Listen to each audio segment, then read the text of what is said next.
Ya, kita kembali bersama Lansel. Oke, Wiki, kita masih membahas mengenai proses lambatnya pembangunan kereta bandara. Begitu kita lanjut ke Pak Sugeng.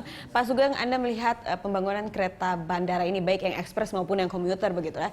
Seberapa besar kontribusinya untuk mengurai kemacetan di kota Jakarta khususnya begitu ya, yang sangat padat begitu dan pengguna mobil pribadi, kendaraan pribadi itu banyak sekali. Setidaknya untuk jalur dari Jakarta menuju bandara. Ya, saya kira lebih tepat kalau itu mengurangi kepadatan ada di jalan tol menuju bandara. Kalau diperkirakan tadi ada 30 orang per hari. Itu kalau satu orang, dua orang menggunakan satu mobil, berarti ada 15.000 mobil yang berkurang. Ini sudah 15.000 tentunya angka yang sangat signifikan. Kira-kira sepertiga dari kepadatan sekarang sudah hilang. Bisa diganti dengan kereta. Dan sebetulnya ini edukasi kepada masyarakat. Jangan hanya tergantung pada transportasi private, pribadi.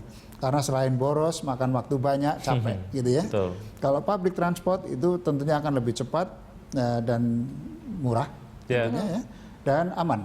Itu adalah sosialisasi yang bisa didengung-dengungkan.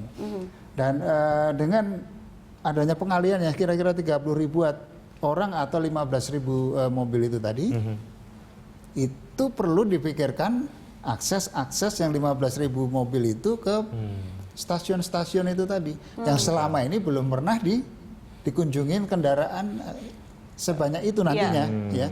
Ini yang harus dipersiapkan. Dan juga untuk roda 4 begitu ya, tidak sebanyak itu nantinya. Baik, gitu. Pak Sugeng, sebetulnya untuk beberapa proyek pendukung ataupun hal pendukung, memang seperti tadi integrasi, kemudian fasilitas tambahan lainnya, apakah bisa dilakukan setelah proyek ini jadi atau bisa dilakukan secara paralel supaya memang 2017 itu ya sudah ideal saja gitu ya. Apa harusnya memang paralel? Betul, begitu, tidak ada proyek-proyek lanjutan yang akhirnya ya belum terlalu maksimal akhirnya 2017. Ya, saya kira kalau kita bisa belajar dari proyek ini sendiri. Ini ditetapkan tahun 2011.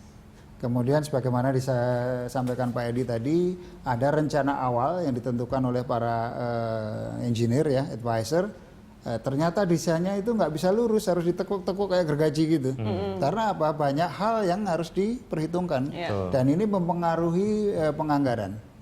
Penganggaran tahun ini nggak cukup, ternyata bengkak dan kesulitan untuk pembebasan tanah dan sebagainya. Nah, artinya apa? Bahwa dari 2011 sampai 2014 itu kayaknya nggak detail betul gitu loh. Justru saya katakan tadi, keberhasilan kereta ini tadi tergantung pada detailnya yang akan datang. Kalau detail itu tidak diperkirakan sampai sekarang, nggak diperhitungkan dan nggak direncanakan dari sekarang, itu nanti akan tambah sulam. Itu yang akan terjadi artinya sudah terproyeksi nanti hal-hal detail tadi baru kemudian akan terlihat setelah proyek ini selesai gitu. Justru itu, jangan sampai kita kejedot kebentur ketika kita sudah berhadapan dengan kebutuhan gitu. Yang sudah direncanakan lebih awal begitu ya. Persis. Nah, satu lagi masalah mungkin sebelum kita mengakhiri ya Wiki dan Pak Sugeng, Anda menyebutkan tadi sosialisasi. Karena tujuan utama pemerintah untuk memindahkan masyarakat dari kendaraan pribadi begitu ya, akhirnya menjadi public transportation itu butuh sosialisasi dan edukasi. Karena jika tidak mungkin mereka tidak mau atau tidak kepikiran begitu. Nah, menurut Anda itu harus dilakukan kapan, seperti apa, caranya yang tepatnya, baiknya bagaimana? Pertama memang bukan pekerjaan mudah itu ya. Tampaknya mudah ya, karena cuma bersosialisasi gitu, tapi ternyata tidak mudah. Itu sebetulnya bukan hanya memindahkan diri dari mobil ke kereta, enggak. Tapi sebetulnya mindset. Ya, mindset bahwa orang masih bangga dengan kendaraan pribadi, itu bagaimana cara memindahkan dia bangga dengan public transport. Nah, kebanggaan ini harus distimulir dengan hal-hal yang kecil, apa yang bisa kira-kira dijadikan pemicu. Dan kedua, sosialisasi itu kan karena proses komunikasi ya. Dijadikan aware dulu, kemudian interest, kemudian desire dan accept. Jadi bisa bagaimana ini tentunya banyak strategi komunikasi yang bisa disampaikan. Diolah begitu. Betul. Saya kira ahli-ahli komunikasi ini yang bertugas untuk bisa membantu sosialisasi perpindahan dari private car menuju public transport itu.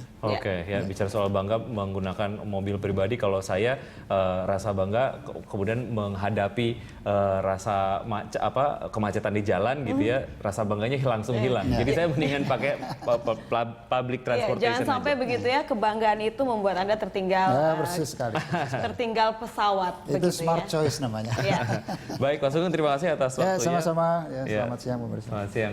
Ya, pemirsa, demikianlah dialog Lunch Talk hari ini. Anda tentunya bisa mengirimkan informasi dan saran kepada kami lewat email di news@berita1.tv. Ya, atau follow kami via Twitter, Facebook, dan YouTube. Nantikan Lunch Talk setiap hari pukul 13 sampai 14 waktu Indonesia bagian Barat. Saya Wiki Adrian. Saya Ira Syarif. Terima kasih dan sampai jumpa.